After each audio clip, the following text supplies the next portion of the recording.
Le joueur le plus sous-coté cette saison, c'est sans doute Rafael Diaz Belloli, a.k.a. Rafinha. Pourtant, à son arrivée à Barcelone en 2022, il était loin de mettre tout le monde d'accord. Ailier droit brésilien et italien de 27 ans, Rafinha est né à Porto Alegre au Brésil. Il grandit dans l'extrême pauvreté et demande souvent de la nourriture à des étrangers quand ses parents ne pouvaient pas le nourrir. Ah bah c'est sûr que le football l'a sauvé. Il est passé par Vitoria, le Sporting, le Stade Rennais et Leeds United où avec 17 buts en 67 matchs, il a été appelé par la Seleção et il a attiré l'œil du Barça qui l'a recruté. Et ses premières saisons au Barça sont moyennes. Il est jugé trop irrégulier, il peut faire un match incroyable un jour et le lendemain éclaté. 7 buts en Liga en 2022-2023, 6 buts en Liga en 2023-2024.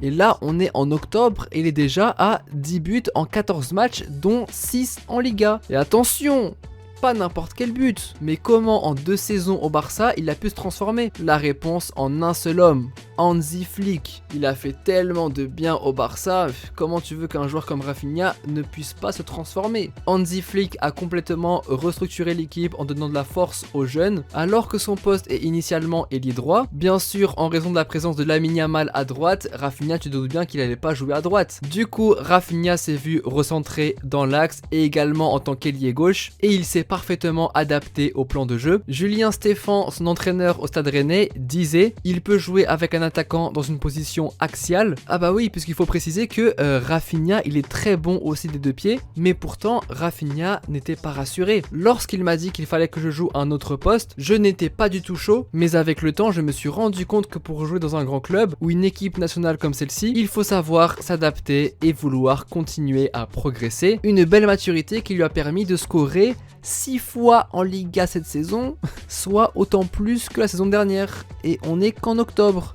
Ça va être quoi en avril ou en mai? Il a commencé très fort en ce début de saison avec un triplé contre Valladolid, un match maîtrisé à 100% pour les Blaugrana, 7-0, et d'ailleurs il a délivré aussi une passe D. Contre Villarreal, un doublé, et surtout contre le Real Madrid, il a marqué le but du 4-0 pour achever les Madrilènes, ce qui a ravi les Barcelonais, d'autant plus qu'il s'est moqué de Mbappé sur sa célébration sur son but hors jeu, en faisant le même geste. Là ça y est, en faisant ça, en marquant contre le Real et en chambrant Mbappé, il entre dans le cœur des Barcelonais, comme quand il a dansé avec Lamine Yamal, en référence à la danse de Vinicius. Mais ce que les gens aiment avec Rafinha, c'est qu'il est présent au grand rendez-vous, et ça c'est pas uniquement cette saison. Rappelez-vous, la saison dernière en Ligue des Champions contre le PSG, il a mis un doublé à l'aller et puis même au retour il a mis un but. Cette saison il a mis un triplé contre le Bayern Munich, leur bête noire, tu vois, c'est après s'être pris 8-2 par eux il y a 4 ans. Bon, en même temps c'est normal que le Barça ait gagné contre le Bayern. Écoutez,